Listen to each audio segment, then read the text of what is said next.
केवड़िया स्थित जेड1 आवासिक कम्प्लेक्स परिसर में अत्याधुनिक स्पोर्ट्स एरेना क्लब अंबर गुरुवार उद्घाटित होइछि।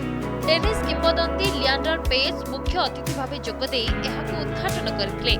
राज्य में क्रीड़ा प्राणकेन्द्र पलटिथिबा भुवनेश्वर भित्तिभूमि सबुठु नियारा। यह बैकअप रहिले पदक निश्चय मिलिब। आम देश क्रीड़ा क्षेत्र में बहु आगकु गलानी। उद्घाटनी कार्यक्रम में जोगदे लिएंडर पेस ओडिशा और क्रीड़ा भित्तिभूमि उपरे तांको मनर कथाकु बखाणिथिले। प्राय 2 एकर परिमित अंचल में निर्मित एही क्लब रे रहिछि tennis court, jogging track, indoor badminton court इत्यादि।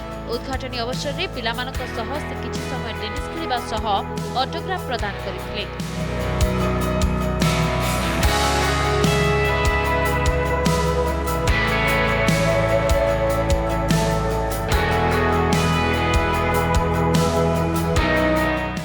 Hi Leander, welcome to Odisha.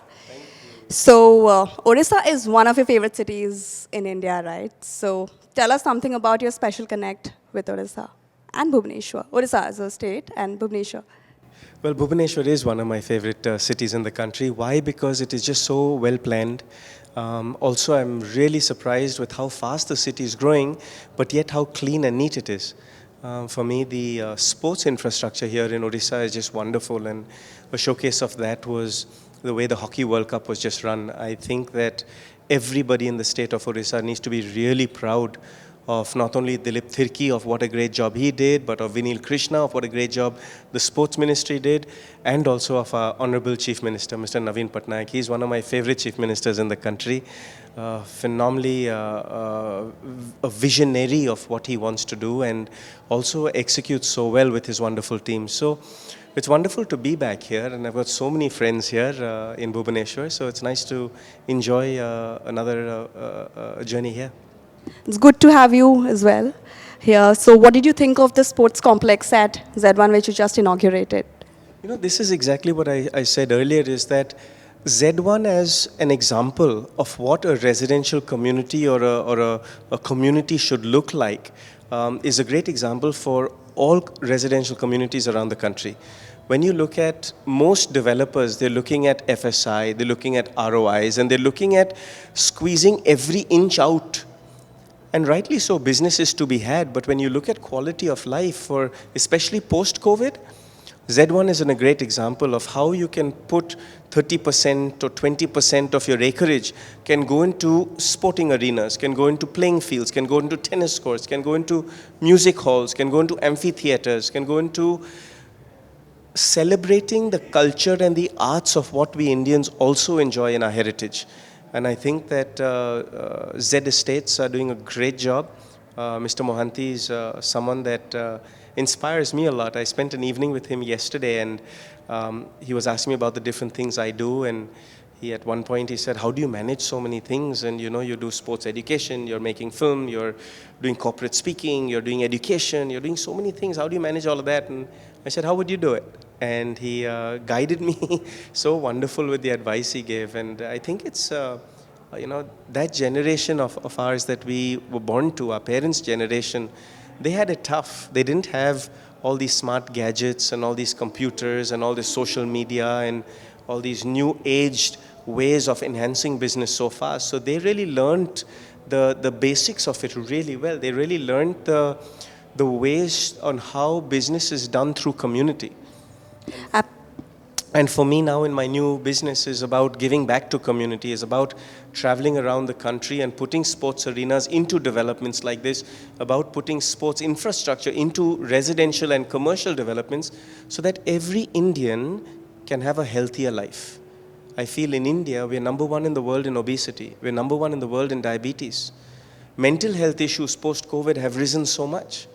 So I feel sport is a great way not only just to bring community together, but also at the same time to teach leadership, teach camaraderie, have good endorphins flowing, create dopamine. Also through scientific training, build champions, but also have a healthier India.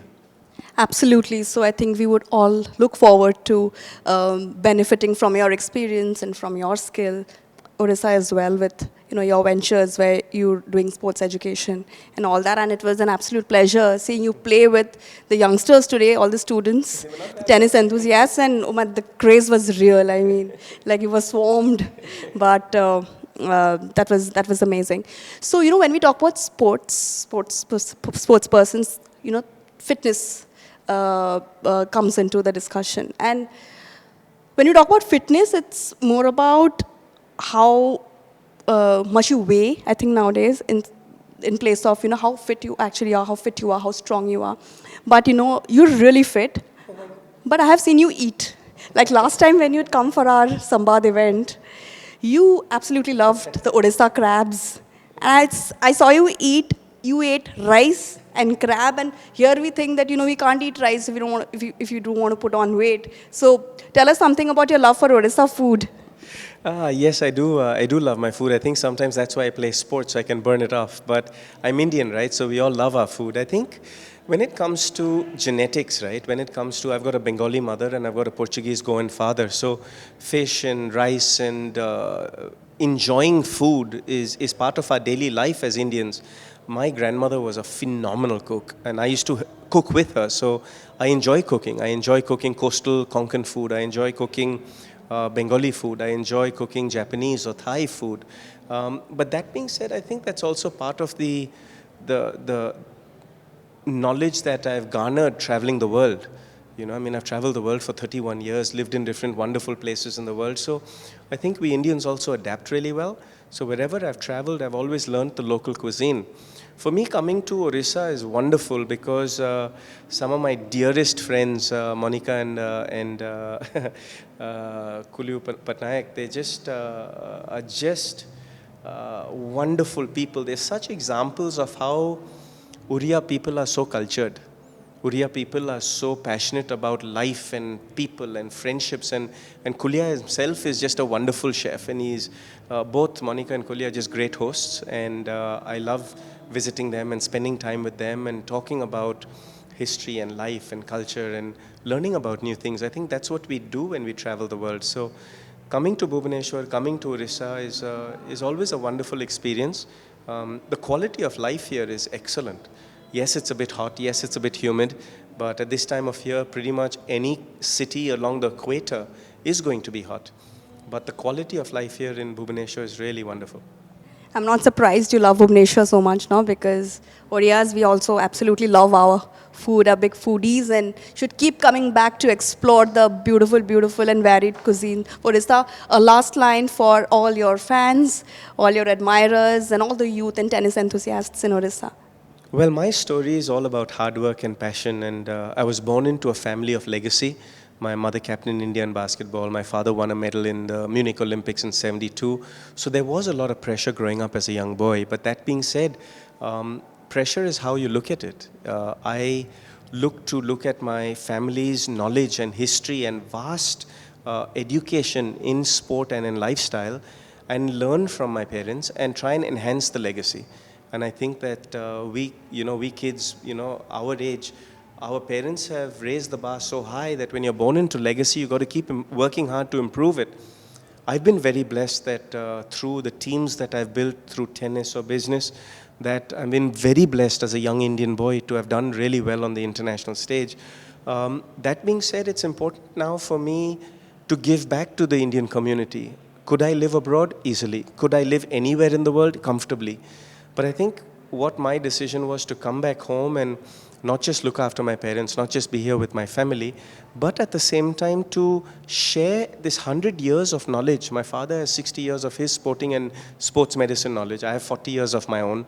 So I've compiled it into a beautiful app, and taking that state for state and sharing that with the youth of the country. I personally feel that India has got a great next decade or two ahead. I believe that India's youth is where the power is at. We are the youngest country in the world. We've got about 745 million children approximately under the age of 26. That's all in schools and colleges, and that's where the power is at. So for me to share sports knowledge and sports education and sports science to build champions, yes. To build Olympic champions, to build Grand Slam champions, to build world champions, yes. but also at the grassroots level to have a healthier India. That's my dream. Thank you so much. It was lovely chatting up with you. Thank you so much.